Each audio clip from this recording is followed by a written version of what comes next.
Explore, à la rencontre de la recherche. Explore. Qu'est-ce qu'une recherche fondamentale ? Quelles sont les sources d'inspiration, les lieux et les expériences d'où les idées émergent. Une chercheuse, Un chercheur, nous fait partager l'intimité de son projet de recherche dans un lieu de son choix.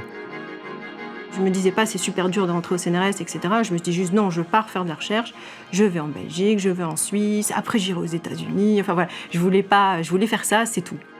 Explore, un lieu, une recherche, avec Laure Journet.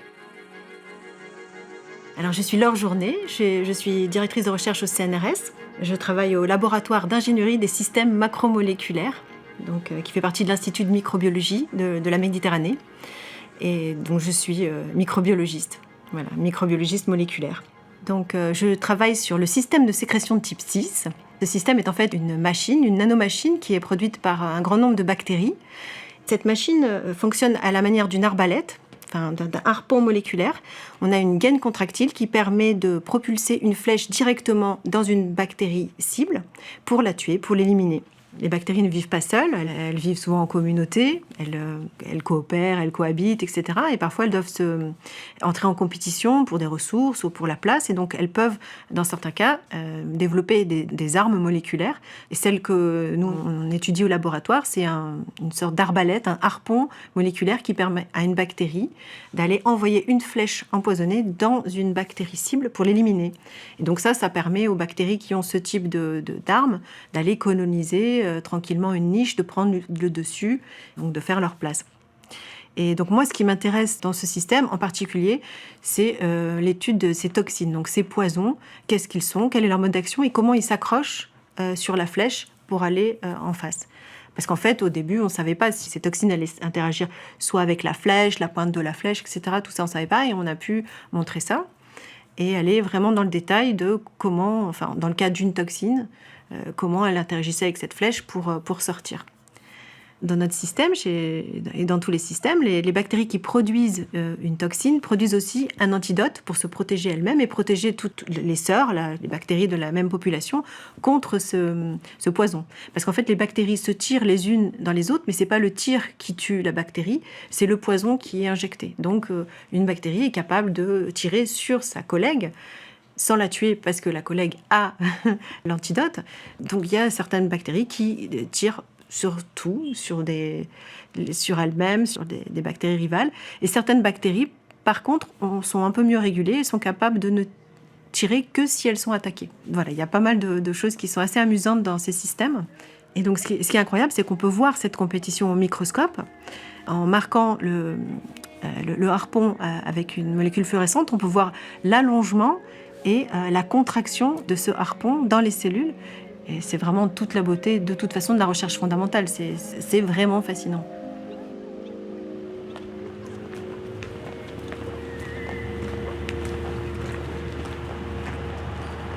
Donc là, on est à Marseille.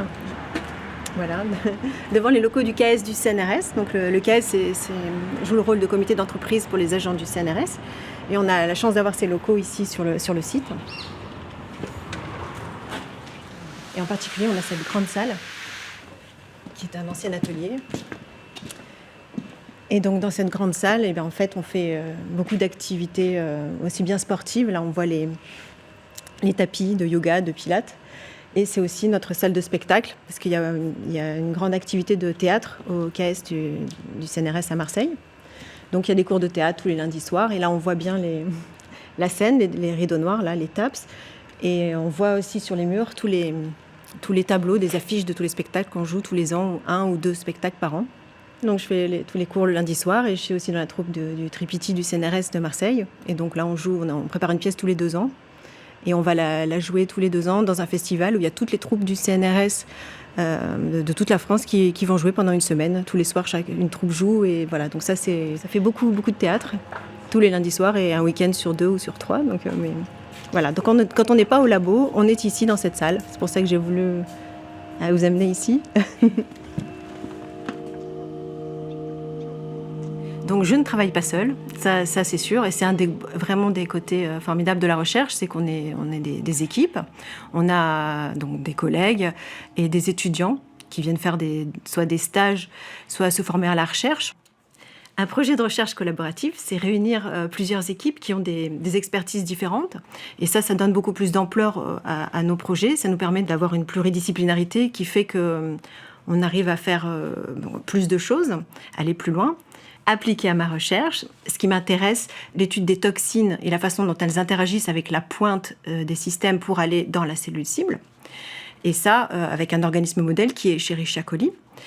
Une approche pluridisciplinaire, c'est d'aller voir, par exemple, en détail la façon dont cette toxine s'accroche à la flèche, avec, par exemple, des collaborateurs qui vont avoir une expertise dans une technique qui est la cryomicroscopie électronique, qui permet d'avoir vraiment du détail des interactions. Et ça peut être aussi travailler sur une autre bactérie et une Escherichia coli qui est pathogène.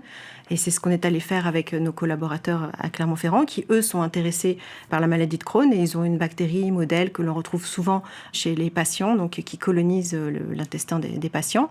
Donc la maladie de Crohn, c'est une maladie inflammatoire du tube digestif, parce que ces bactéries ont un système et ils ont ces harpons moléculaires. Donc on se demande, est-ce que ces harpons vont être importants pour la vie de cette bactérie ? Et donc voilà, donner une approche un petit peu plus appliquée, même si c'est sur du plus long terme, essayer de voir si notre système peut servir dans un contexte de maladie, en fait. Et ce système de harpons moléculaires pourrait être important pour aider à la colonisation de certaines bactéries ou lutter contre des bactéries pathogènes qui arrivent. Donc voilà, il faut bien connaître tous ces systèmes, éventuellement pouvoir s'en servir un jour pour cette maladie-là ou une autre.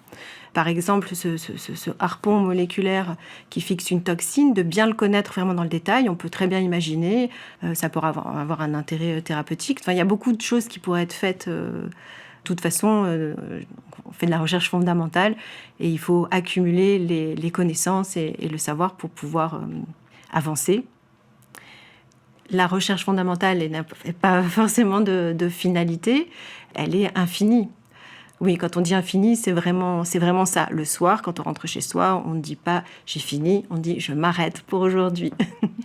C'est ce qui fait que c'est intéressant et peut-être ça peut être un peu angoissant aussi, parce que c'est jamais fini. Mais en fait, ce qui est angoissant, c'est de voir tout ce qu'on pourrait faire, de toutes les hypothèses qu'on émet, toutes les expériences qu'on pourrait faire, et qu'en fait, humainement, on ne peut pas, parce qu'on n'a que 2 bras, un seul cerveau. Alors, on n'est pas seul, on est plusieurs dans l'équipe. Voilà, il y a des étudiants, des gens qui nous aident.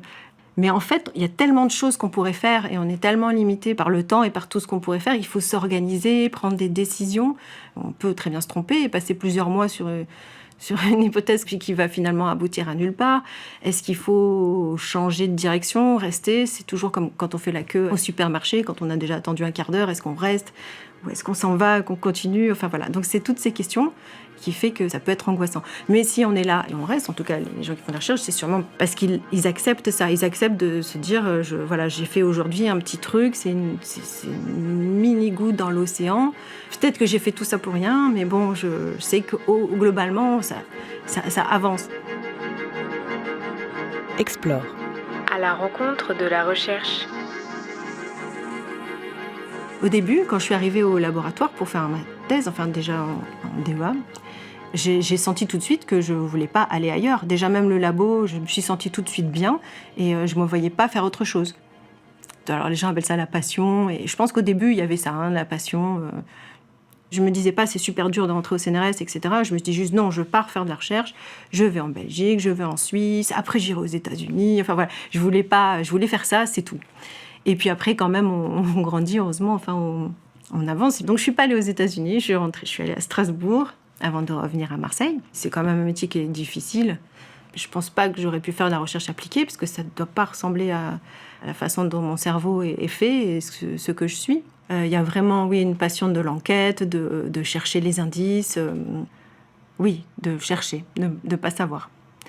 Enfin, et d'essayer de trouver. Même si, bizarrement, je pense que je ne suis pas si curieuse que ça de nature. Enfin, je veux dire, d'une manière générale, je ne crois pas être si curieuse de ça. C'est assez marrant parce que Souvent, les gens, comme je suis biologiste, ils vont me dire « Ah, c'est quoi cet oiseau ? Quelle est cette plante ?» Et je n'en sais rien et ça ne m'intéresse pas du tout et ça peut choquer en fait. C'est un peu comme si on s'intéressait à un sujet très précis et jusqu'au bout. C'est étonnant, c'est étrange. Même dans mon choix de sujet de thèse, j'ai pas pris le sujet à la mode ou quelque chose qui voulait dire quelque chose à quelqu'un. C'était vraiment un sujet que je connaissais pas. On travaillait sur un système dont on connaissait pas le rôle physiologique, un truc chez les bactéries. Et ça me posait pas de soucis. Je voulais aller jusqu'au bout de... Alors je sais pas si un jour je verrai le bout de ma recherche, non. De la recherche...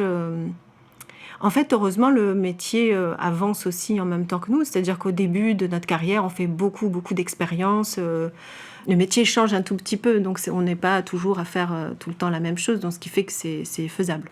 Moi-même, j'ai changé plusieurs fois de sujet de recherche. Là, je crois que ça doit faire 25 ans à peu près. J'ai changé 3-4 fois de sujet, toujours dans la même thématique. C'était important aussi pour moi d'accumuler différentes expériences et différentes approches, aussi pour ma recherche, pas juste pour pas m'ennuyer, mais pour être plus utile, plus intéressante pour moi de savoir toutes ces choses. Depuis 2013, j'ai commencé à m'intéresser aux poisons qui étaient sécrétés par cette souche d'Escherichia coli.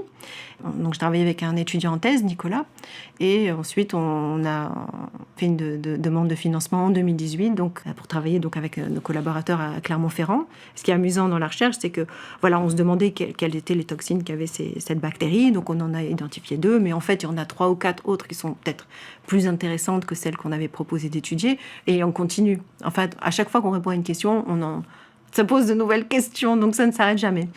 Mais pour ce qui est du rapport avec les gens de l'extérieur, quand les gens me demandent ce que je fais, je dis que je fais de la recherche, etc., ils me disent « Ah, dans une entreprise pharmaceutique ?» Je dis « Non, ah », et après ça s'arrête là souvent. Enfin, je pense qu'ils se disent « On va rien comprendre, c'est pas la peine de lui demander », et ça coupe un petit peu la discussion. Le pire étant quand même que la plupart des gens nous disent en rigolant « Et alors, tu trouves quelque chose ?» Voilà. Et donc cette phrase, des chercheurs qui cherchent, on en trouve, mais des chercheurs qui trouvent, on en cherche, c'est la phrase la plus assassine, la plus méprisante, la plus incroyable, et elle sort quasiment tout le temps, et c'est insupportable. Ça nous fait rire, voilà, mais ça coupe toute discussion.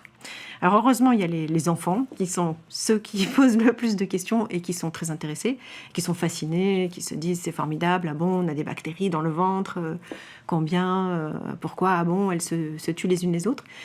Quand même, ceux qui passent la barrière, qui se disent bon, je vais tenter d'essayer de comprendre assez rapidement et voient qu'on peut discuter et que ce qu'on fait c'est compréhensible, quoi. Ça n'est pas complètement, mais je sais pas. Je pense qu'ils peut-être ils n'osent pas demander. Pendant très longtemps, en dehors du labo, je ne voulais pas côtoyer des gens qui travaillaient dans un laboratoire. C'est ce que je fais, je pense que c'est important de voir d'autres personnes, etc. Au théâtre, on ne parle jamais de recherche. J'ai plusieurs collègues dont je sais pertinemment qu'elles sont chercheuses. Je ne sais pas du tout sur quoi elles travaillent et on n'en parle quasiment jamais. Par contre, c'est vraiment important de savoir qu'elles sont là et parfois on parle plutôt de notre vie. Je pense en particulier aux filles qui sont avec moi, de s'auto-encourager à passer les concours, à faire des choses que peut-être on ne ferait pas si... Voilà, donc ça sert de se tenir les coudes, de s'aider, etc. Donc ça, c'est important. Alors bizarrement, effectivement, mon compagnon est aussi dans la troupe et en fait, donc il travaille aussi dans le même institut et on s'est rencontrés au théâtre. Je ne savais pas du tout qui c'était quand il travaillait à l'institut et c'est ici qu'on s'est rencontrés, donc c'est assez amusant. Et donc ce que j'avais toujours, je voulais pas ça, je ne voulais pas être en couple avec quelqu'un qui ferait ce métier-là et jusqu'ici c'était effectivement le cas et ça me permettait de voir autre chose. Et en fait, finalement, voilà... Ça...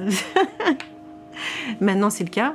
Je pense que ma recherche est meilleure depuis qu'il est là parce qu'en fait, c'est quand même plus facile de faire la même chose, de se comprendre, d'avancer, de s'aider. Et je pense que c'est très difficile à comprendre pour quelqu'un d'extérieur. Voilà, comme ça, c'est clair, je l'ai rencontré au théâtre, ça n'a rien à voir. Explore, un lieu, une recherche avec Laure Journet. Explore, à la rencontre de la recherche. Explore, un lieu, une recherche. une série pour plonger dans un projet de recherche financé par l'Agence nationale de la recherche et présenté dans le cadre du festival Explore 2024. Le festival Explore 2024 a lieu du 27 mai au 2 juin à Marseille. Il est organisé par Aix-Marseille Université et la délégation Provence et Corse du CNRS en partenariat avec Centrale Méditerranée et l'INSERM. Plus d'informations sur le site web. Explore, un lieu, une recherche. Une série réalisée par Radio Grenouille Euphonia.